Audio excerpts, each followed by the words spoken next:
बिस्मिल्लाहिर्रहमानिर्रहीम। अस्सलाम वालेकुम। कैसे हैं आप सब? उम्मीद करती हूँ आप सब खैरियत से होंगे। आज मैं लेके आई हूँ बहुत ही ज़बरदस्त, बहुत ही मज़ेदार ढाबा स्टाइल कीमा दाल की रेसिपी।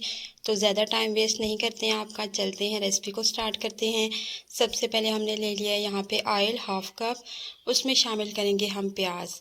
प्याज स्लाइस में कटी हुई वो हम ऐड करेंगे। दो दरमियाने साइज़ के प्याज थे वो मैंने ऐड किया। अगर आपके पास बड़े वाला हो तो आप एक ही ऐड कर दीजिए इस तरह से कट करके। अब प्याज को हमने कर लेना है ब्राउन, अच्छे से ब्राउन हो जाएगी तो फिर हमने नेक्स्ट स्टेप करना है। तो यहाँ पे प्याज हमारी जो है वो ब्राउन हो चुकी है। अब यहाँ पे हमने क्या करना है, प्याज को और ज़्यादा हमने डार्क कलर नहीं देना, बस इस तरह से कलर आ जाए। तो उसके बाद हमने इसमें शामिल कर देना है कीमा। कीमा हमने यहाँ पे लिया है तकरीबन हाफ़ के जी, और उसमें जो है फ़ैट भी शामिल है। फ़ैट वाला जो कीमा होता है उससे जो हमारा खाना, जो हमारा जायका होता है, टेस्ट होता है उसका, वो बढ़ जाता है। तो इस वजह से हमने फ़ैट वाला कीमा यहाँ पे यूज़ किया है। कीमे को यहाँ पे ऐड करने के बाद 1 से 2 मिनट तक आपने तब तक पकाना है जब तक कि इसका कलर पिंक से वाइट नहीं हो जाता। जैसे ही कलर चेंज होगा तो हम इसमें शामिल कर देंगे लहसुन का पेस्ट। लहसुन का पेस्ट जो है यहाँ पे मैंने शामिल किया है 1 टेबल स्पून के करीब। अब लहसुन को हमने इसमें शामिल करने के बाद 1 से 2 मिनट तक मज़ीद भून लेना है।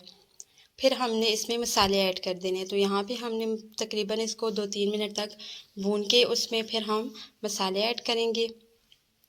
सिंपल सी रेसिपी है लेकिन बहुत ही ज़बरदस्त सी रेसिपी है। बहुत ज़्यादा मसाले हम नहीं डालेंगे लेकिन इसका टेस्ट जो होगा वो बहुत ही ज़बरदस्त होगा।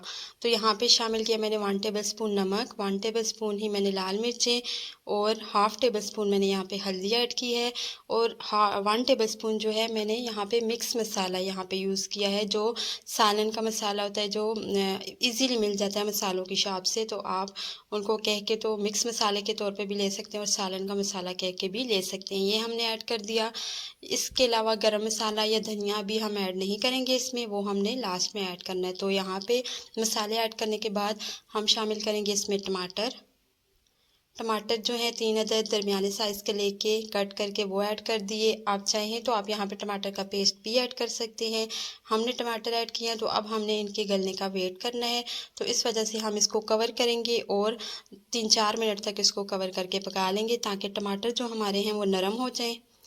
तो तकरीबन 3-4 मिनट के बाद जब कवर हटाया है तो टमाटर जो थे वो नरम हो चुके हैं। इनको चम्मच की मदद से ही हम बिल्कुल पेस्ट बना लेंगे। इस तरह से इतनी देर में जैसे कीमा भी साथ साथ भुन रहा है, इस तरह से टमाटर भी हमारे पक चुके हैं। अब इसमें हम शामिल करेंगे दही। दही हाफ़ कप लेके उसको आपने अच्छे से फेंट लेना है। अगर आप दही फेंटे बगैर यूज़ करेंगे तो वो थोड़े दाने दाने बन जाते हैं। तो इस वजह से दही को आपने फेंट के ही यूज़ करना होता है सालन में जब भी आप डालें। तो यहाँ पे दही ऐड करने के बाद इसको मज़ीद 2-3 मिनट तक पका लेंगे। दही का पानी जैसे ही ड्राई होगा, ऑयल सेपरेट होगा, तो इसमें हमने शामिल कर देनी है दाल। दाल मैंने 1 कप लेके उसको भिगो के रख दिया था। 2 घंटे तक आपने दाल को लाजमी भिगोना होता है, उससे वो अच्छे से फूल भी जाती है और उसकी जो कुकिंग टाइम होता है वो भी कम हो जाता है।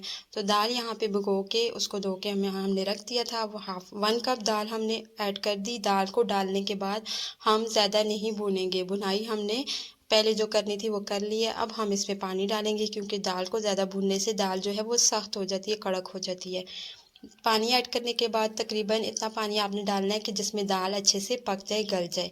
अगर आप प्रेशर कुकर यूज़ कर रहे हैं तो आप 10 से 15 मिनट तक आप इसको बंद करके रख दीजिए, तो ये दाल जो है हो जाएगी।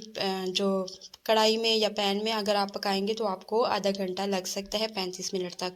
तो यहाँ पे हमने इसको पका लिया है, दाल अच्छे से कुक हो चुकी है और पानी जो है वो थोड़ा थोड़ा रहता है, हमें इतना पानी चाहिए। अगर आपने पानी ज़्यादा ड्राई करना हो तो आप इसका कवर हटा के 5 मिनट तक आप इसको हाई फ्लेम पे पका लीजिए तो इसका पानी ड्राई हो जाएगा।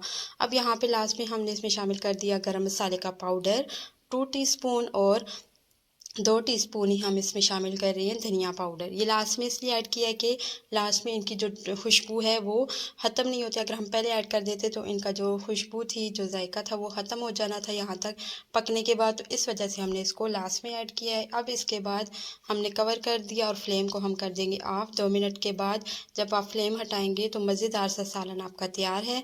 इसको हम गार्निश करेंगे पुदीने और हरी मिर्चों के साथ। ढाबा स्टाइल दाल कीमा की ये रेसिपी आपको कैसी लगी मुझे ज़रूर बताइएगा। वीडियो अच्छी लगी हो तो लाइक और शेयर कर दीजिएगा। चैनल पे न्यू हैं तो चैनल को भी सब्सक्राइब करके बेल का आइकन प्रेस कर दीजिएगा। Thank for watching.